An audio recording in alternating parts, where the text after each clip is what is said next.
My name is Elaine. I'm 57, and for most of my life I've kept things simple. I married young, raised two wonderful kids, and spent my quiet days tending the garden, volunteering at the library, and chatting with neighbors over coffee. I wasn't someone who chased after excitement. I believed the part of my life that involved romance and longing had ended years ago, tied up neatly in memories and old photo albums. I never imagined something could stir again. Not at this stage. But life has a way of surprising us, even when we think we've settled into its rhythm. It was early evening when I heard the knock.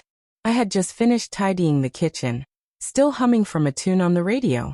I assumed it was Karen, my neighbor, coming back to pick up her baking dish. She and her husband David had joined me for dinner the night before, a tradition we'd kept alive for years. But when I opened the door, it wasn't Karen. It was David, alone. His eyes were red, not just tired, but the kind of red that comes from hours of holding back tears. I could smell the faint scent of something sharp on his breath, maybe whiskey, but it wasn't overwhelming. It was sadness I noticed first. "Elaine," he said quietly. I didn't know where else to go. This wasn't like him. David was the kind of man who always had a joke ready, the kind who waved from across the street with the warmth of an old friend. Seeing him like this, unsteady, vulnerable, sent a cold ripple through me. I opened the door without hesitation. "Come in." He stepped into my living room and stood awkwardly, like someone unsure if he was allowed to sit or should turn and leave. I shut the door gently and waited. "She left," he said after a long silence. "Karen?" I asked, my voice barely above a whisper. He nodded, swallowing hard. "She packed a bag this morning and said she was going to her sister's in Arizona. She said she needs some time." My heart dropped. I had no idea things had been difficult for them. They always seemed so solid. More than neighbors, they were friends. A couple who knew how to laugh, how to be kind. "Do you want to sit?" I offered. David nodded and sank into the couch like the cushions might pull him under. I sat across from him in my armchair, pulling my cardigan tighter around me.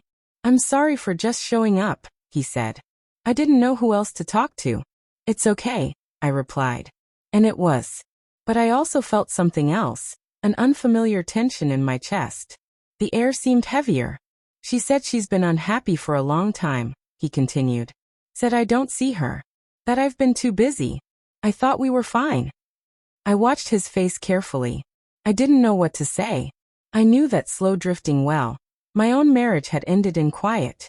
Not with shouting, not with anger, just absence. A slow growing apart. He looked up, eyes hollow. "You ever feel like you missed your moment? Like there was something you should have said, something you should have done, but you didn't, and now it's just gone?" I nodded slowly. More times than I'd like to admit.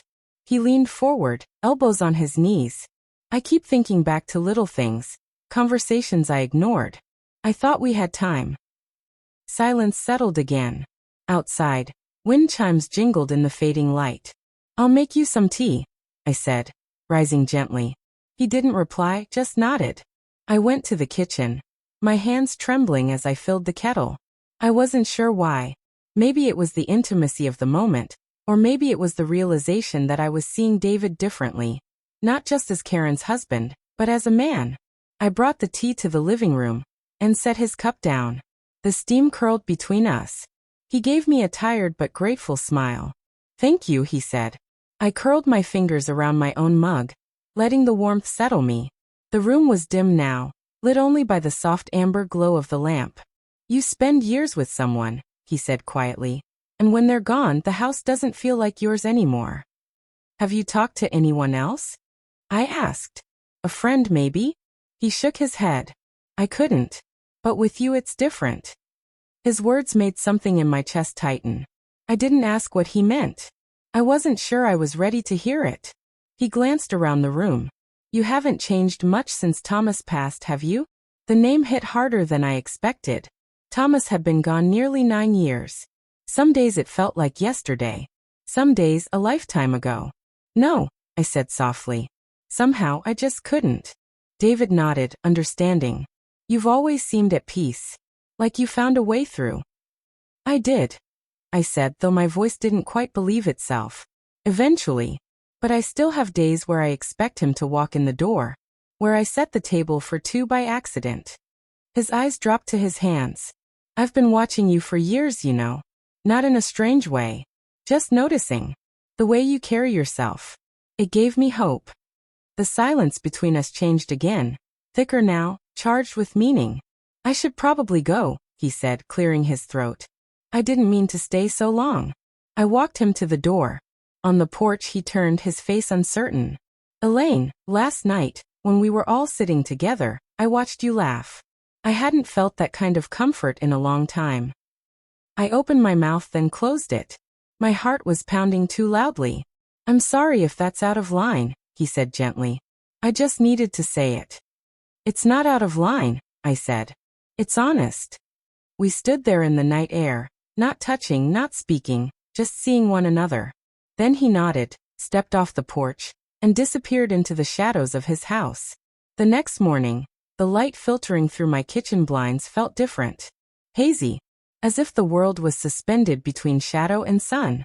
I stirred my coffee slowly, watching the breeze ripple across the backyard. I hadn't slept well.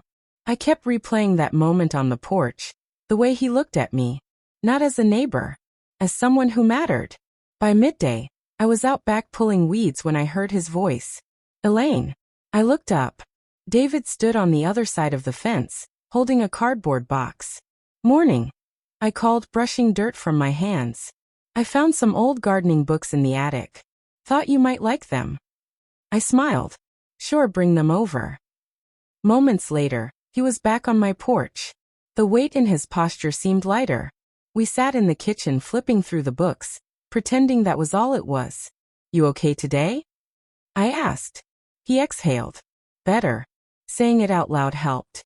Being here helped. There was a pause. I'm sorry if I crossed a line yesterday. You didn't, I said, then added. But maybe the line was already blurry before we ever spoke it. He nodded slowly. I didn't expect to feel this connected to someone again.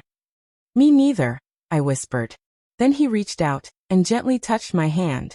It wasn't demanding, just warm, present, honest. I miss being near someone who sees me, he said softly. I looked into his eyes and something in me melted. I see you, I said. We sat like that, quiet and still. The air between us full of everything we didn't say. Eventually the clock chimed. David stood. I should go. I need to sort through some things. Of course, I said. At the door he paused. Would it be okay if I came by again? Just to talk? Yes, I said, smiling. In the days that followed, he didn't visit every day. Sometimes it was just a wave across the yard. Other times, we talked over coffee, about nothing and everything. Then one evening he knocked again. This time he looked calm, clear. Can I come in? He stood in the living room a moment before speaking. Karen called. We're meeting next week. I think it's to make things official. I nodded, feeling a quiet ache. I'm sorry, I said. And I meant it. David walked to the window, looked out at the trees. Some people come into your life not to stay forever, but to remind you who you are. All the time, I said. He turned toward me. I don't know what this is, Elaine, but being with you feels real. It reminds me I'm still alive. I'm not looking for a replacement, I said, stepping forward. But I know what it feels like to sit with someone and not feel alone anymore. He didn't say anything, just took my hand. And this time, I didn't let go. We sat on the couch as the breeze rolled in, carrying the soft scent of lilac. I leaned against him, and he rested his cheek lightly on my head. For the first time in years, I felt present. Not waiting, not grieving, just here. When he left that night, he kissed my cheek, gentle and steady. And as I stood at the door, watching him fade into the dark, I didn't feel uncertain. I felt seen. I felt calm. I felt alive. Thank you for listening to this story. If it touched your heart, please consider giving it a thumbs up, sharing it with someone who might need it, and subscribing to the channel for more stories like this. I'd love to hear your thoughts. Feel free to leave a comment below.